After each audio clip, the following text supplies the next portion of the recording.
네, 계속해서 증시 인사이트 이어가겠습니다. 자, 오늘 아침에 미국에서는 제74회 에이미 시상식이 열리고 있습니다.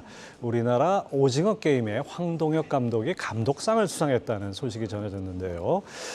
이미 기존에 4개의 상을 이미 수상을 했고 또 나무주연상 아직 남아있다고 그러니까 또 기대를 갖게 되는데 더군다나 LA 시장은 매년 9월 17일, 그러니까 작년 9월 17일 오징어 게임이 처음 공개된 날을 오징어 게임의 날로 지정했다고 하죠. 방탄소년단 BTS와 블랙핑크, 그다음에 오징어 게임과 우영우까지 이렇게 우리 K컬처, K콘텐츠가 세계 시장에서 아주 주목받는 그런 상황입니다. 자, 이런 상황에서 우리 엔터테인먼트 산업 어떻게 투자 전략을 가져가야 될지 오늘 도움 말씀을 현대차증권의 김현영 수석연구위원이 해주시겠습니다. 어서 오십시오. 네, 안녕하십니까. 네. 자, 모처럼 쾌거라고 해야 되나요? 네. 아무튼 비영어권 작품으로는 처음이라고 하죠. 오징어 처음입니다. 게임의 수상. 그리고 후보 올린 것 자체가 엄청나다 이런 얘기들도 하는데요. 그렇죠. 그리고 관련주들 많이 움직이는데 어떻게 보셨습니까?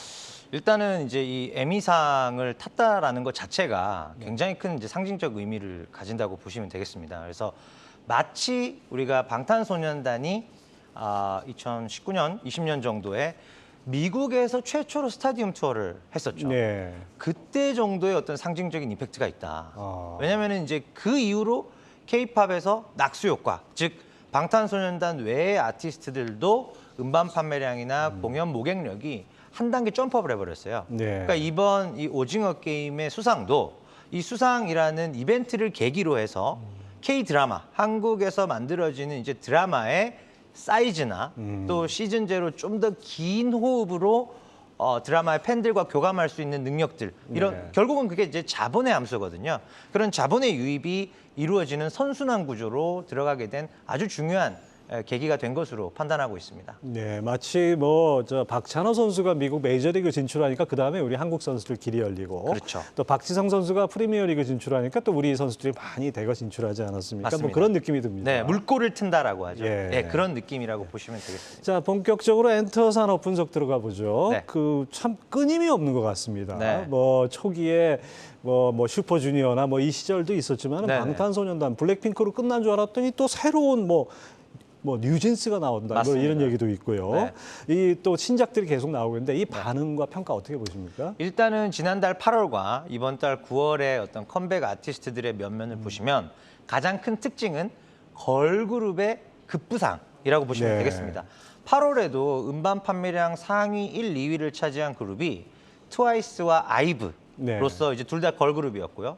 이번 9월 컴백 스케줄을 보더라도 이제 블랙핑크, 엔믹스 이런 이제 걸그룹 파워가 사실 이제 단순한 데뷔 스케줄뿐만 아니라 실질적인 음반 판매량에서도 이제는 월별 100만 장 이상 파는 그룹들이 굉장히 이제 많아졌어요. 네. 그만큼 선수층이 더 탄탄해졌다라고 보시면 되겠습니다. 아주 환영할 만한 일이네요. BTS나 블랙핑크 이후에 누가 또 이 바통을 이어받을까 했는데 또 새롭게 계속 나오고 있네요. 네.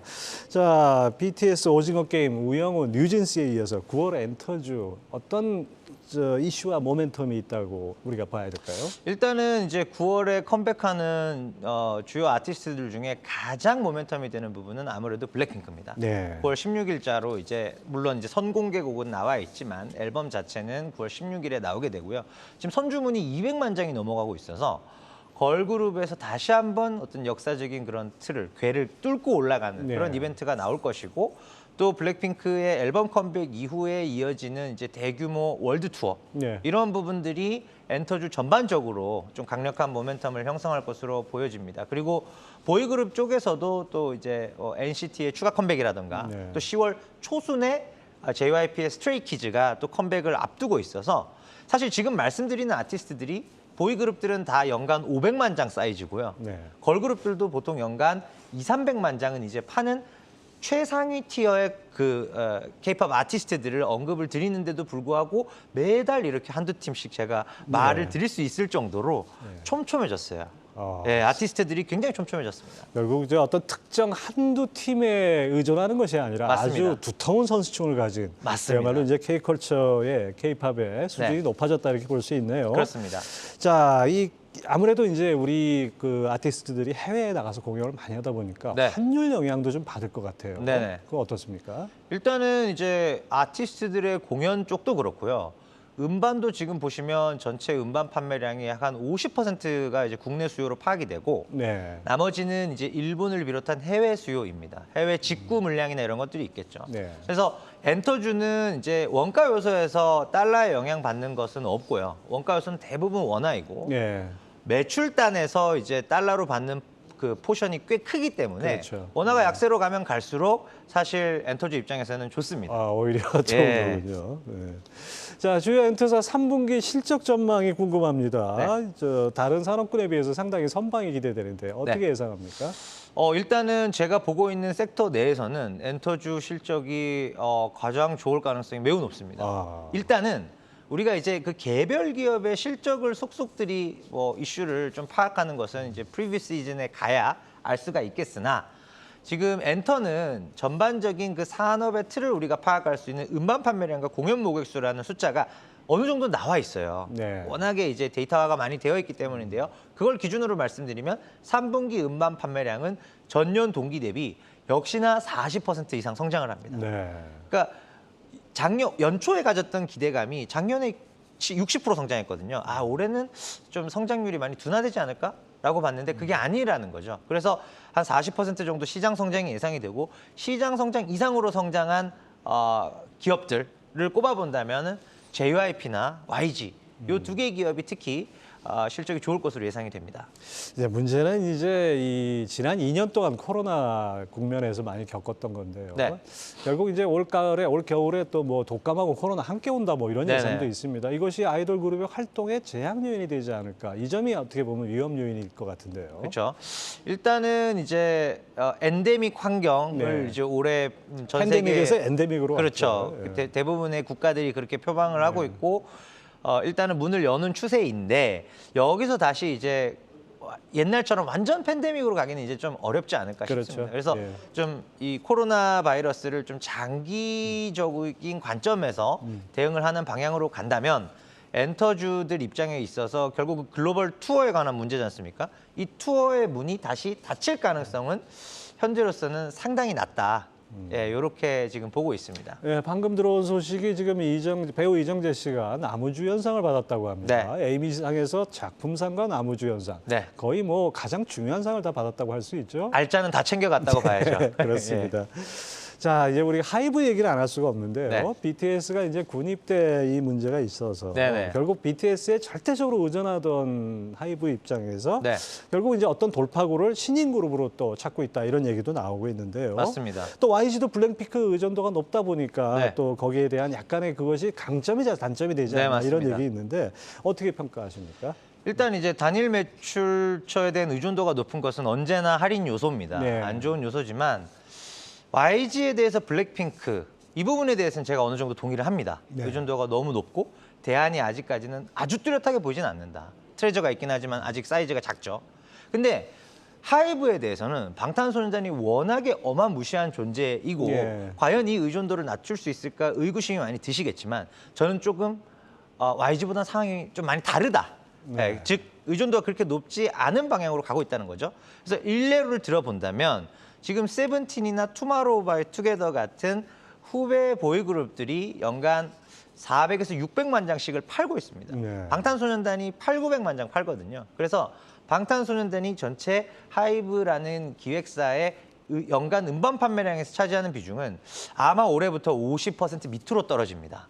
네. 물론 매출이나 이익에 관련해서는 그 50%라는 비중보다는 높겠지만 그 비중을 사실은 계속 떨어뜨리기 위해서 네. 세븐틴과 투마로우바이투게더를 빨리 정상 레벨로 올렸고 예. 그리고 나서 걸그룹이 약하다라는 평가가 상대적으로 있어 왔지 않습니까, 하이브가.